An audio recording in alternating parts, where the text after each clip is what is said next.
कूप मंडूप, कुएं का मेंढक जब ऊपर झांकता है तो क्या लगता है, अरे इतना ही बड़ा है क्या आकाश, अरे ऊपर तो बाहर आके देख कितना बड़ा है, बाद में समझ में आएगा। चंदा मामा जैसे आकाश दिख रहा था, उसको बोलते कूप मंडूप। कूप मंडूप मतलब कुएं के नीचे मेंढक आसमान को जैसा ताकता है। बहुसंख्यक लोग अपने बुद्धि से अपने साथ साथ बहुतों को लिमिटेड कर देते हैं। परंतु जब वही मेंढक पानी बरसात में जब ऊपर आता और जब बहुत ऊपर आता तो फुदुक करके धूप तापने के लिए जब पार में बैठता है, अरे मेरे को तो कंफ्यूजन था कि आकाश इतना ही बड़ा है, अब तुमको पानी तैर के ऊपर लाए तभी ना, अपन तो नीचे हैं डुबकी मार रहे हैं। ओवरफ्लोइंग एक्सपीरियंस में आप जब कुएं की पार में जाइएगा तब समझ में आएगा इतना बड़ा।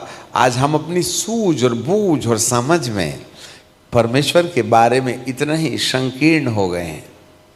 मूसा को भी सोच में सीमितता थी, उसने असीमितता नहीं पाई थी, और यही कारण है उसने अपने पुराने स्वभाव को आने भी दिया।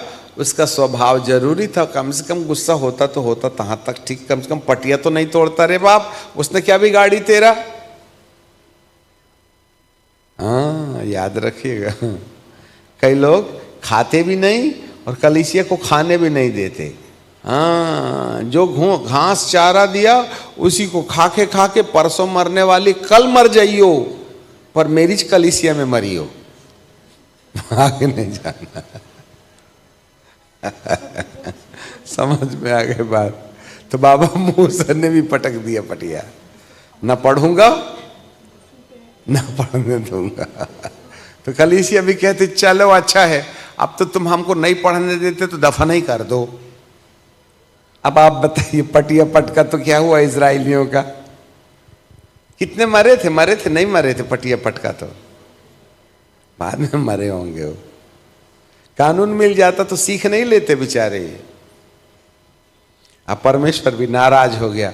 देखो मैंने अपने तरफ से पटिया लिख करके दिया था, अब एक काम करो तुम ही लाओ, खोद के तुम लाओ अब पटिया, अब पटिया लाओ तब मैं लिखूंगा। अब फोकट में तुमने पत्थर काटने की ड्यूटी ले ली ना, जब उसने काट के दिया था तो तुम टेंशन में क्यों आए। अब लाओ तुम, जे ले जाओ छेनी हथौड़ा ले जाओ, और जैसा मैंने बोला तैसा काट के लाओ, फिर मैं लिखूंगा। परंतु ये रखना ये जेरक्स कॉपी हो गई, ओरिजिनल गई। कई लोग जो है एक बार गिर जाते हैं तो ओरिजिनल खो देते हैं, जेरक्स में काम चलाते हैं।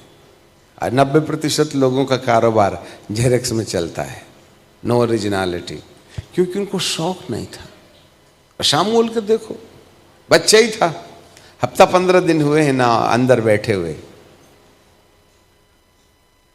प्रभु ने आवाज ला, शामुल शामुल।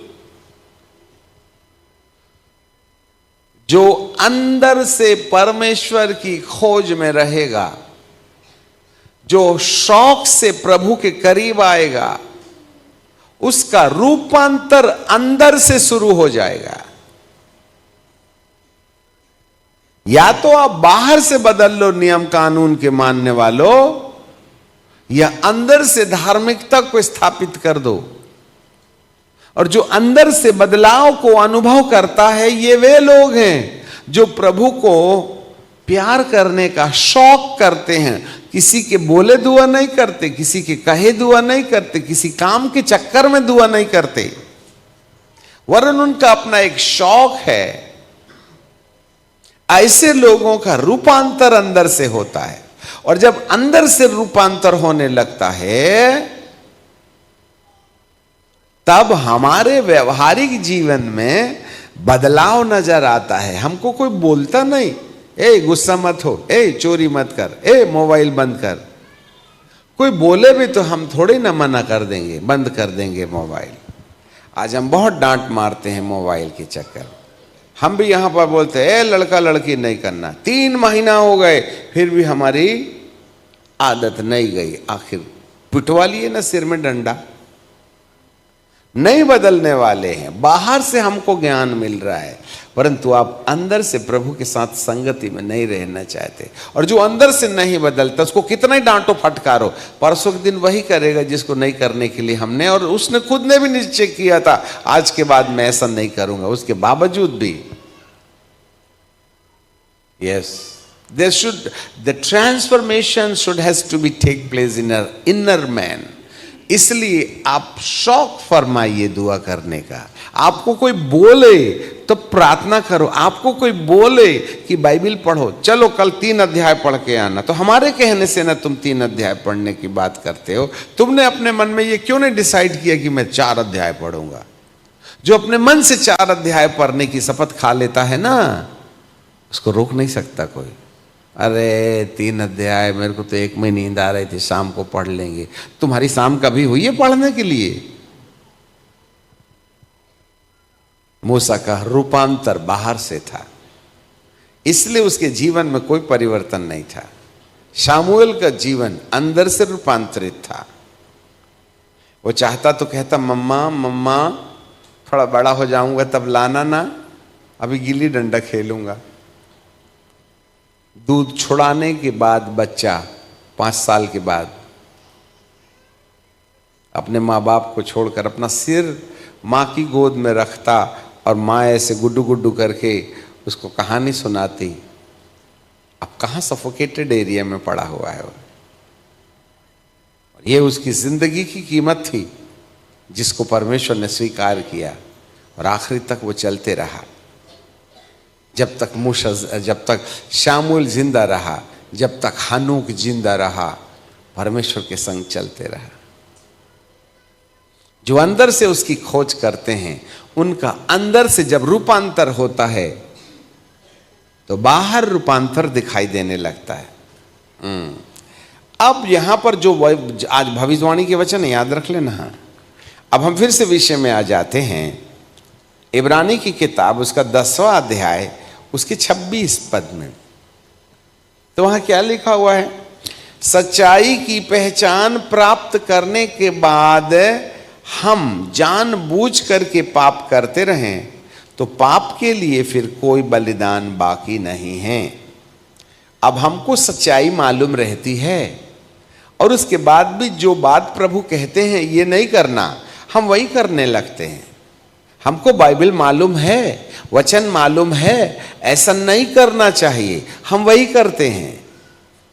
तो यहां पर बाइबल कहती है सच्चाई की पहचान प्राप्त करने के बाद यदि कोई जानबूझ करके पाप करता रहे तो उसके लिए कोई दूसरा यीशु नहीं है जो आपके लिए प्राण बलिदान देवे, एक ही है।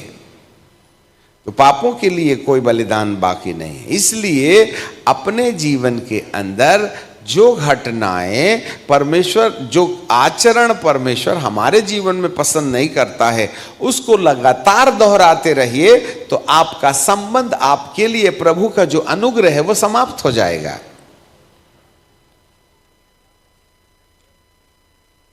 हां, दंड का एक भयानक जो है ना, आग की ज्वाला बाकी है, विरोधियों को भस्म कर देती है।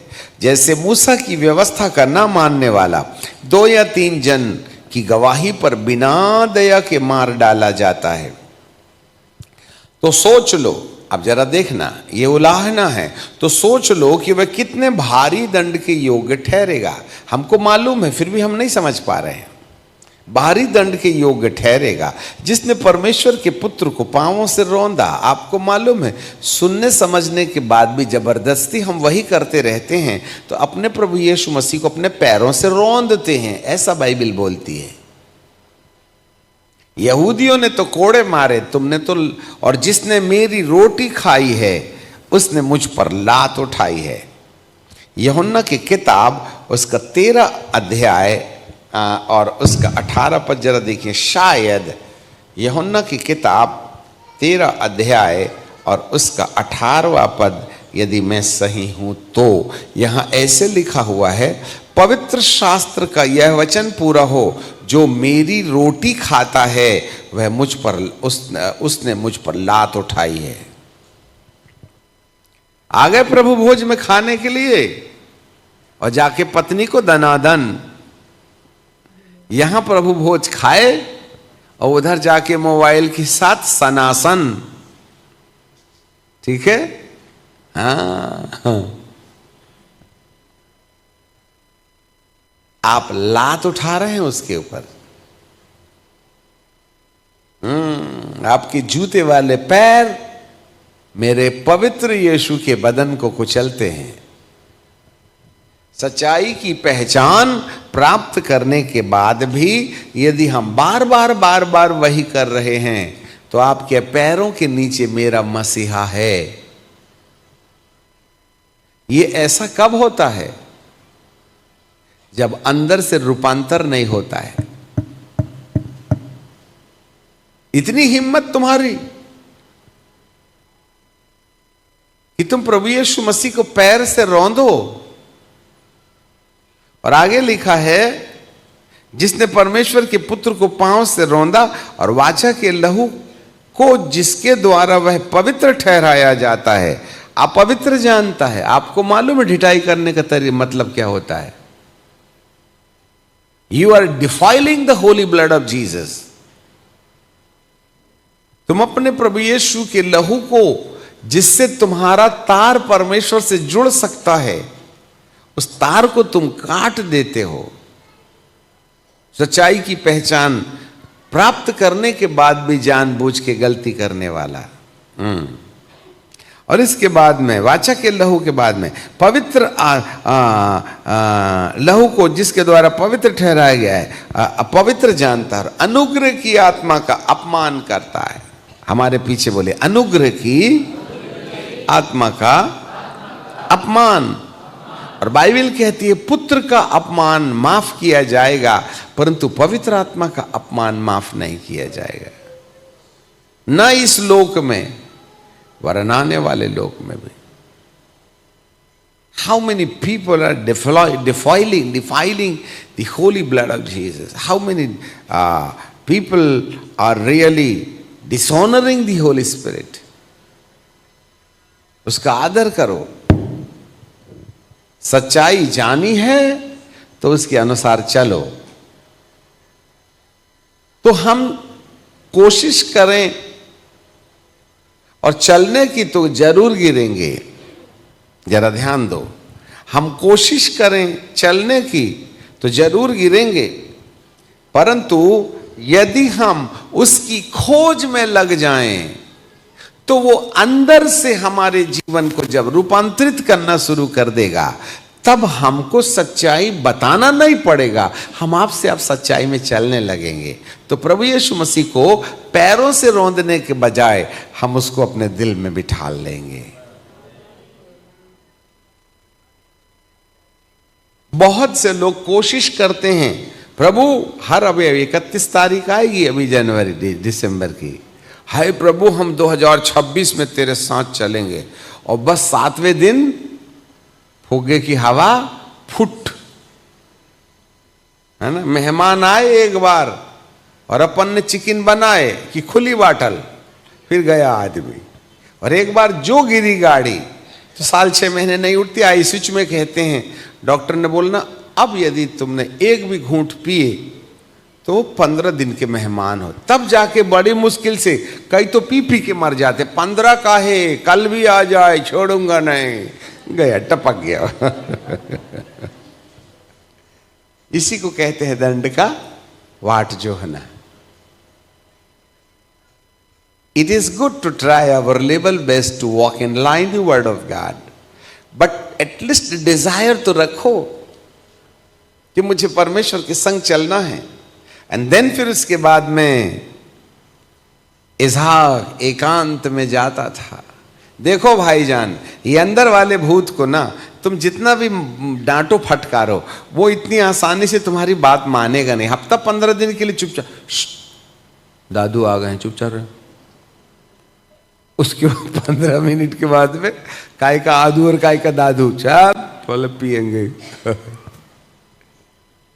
दबाव पूर्ण जो भी होगा हम फिर गिरेंगे। अब मूसा बाबा का गिरना दबाव पूर्ण था। सेवा उसकी दवा। चल मैं मारूंगा, अब चल भैया, मरेंगे आदमी तो कम से कम बाल बच्चों का मुंह देख के चलो चलते छे। नहीं तो सपोरा ने अपने बड़े बेटे की खिड़ली काट के मूसा के पैर में ना गिराती, खून बहाने वाला बाप। आखिरकार बेचारा जा नहीं पाया। ये जो टेंडेंसी है दबावपूर्ण कुछ करने की, वह तुम्हें कभी स्थिर नहीं होने देगी जब तक कि अंदर से हमारी रुचि ना जागे। जब हमको प्रभु को खोजने का शौक, अरे अंकल जी आप बोल तो रहे, मैं कर रहा हूं ना, दुआ तो रोज करता हूं ना, 7 बजे से 7:30 बजे तक, अब और कितना कर लूंगा। अच्छा उसमें शौक नहीं है, आप हिसाब दे रहे हैं हमको। Nobody should take the answer from you. मत बताओ मैं कितने बजे दुआ करने बैठा था और कितने बजे खत्म कर दिया। Don't say like anything. ये तुम्हारा शौक होने पाए, तुम्हें कोई बोले ना। हालेलुया। यदि स्थिर रहना है अपने प्रभु की खोज में, तो अंतरात्मा से आपको उसके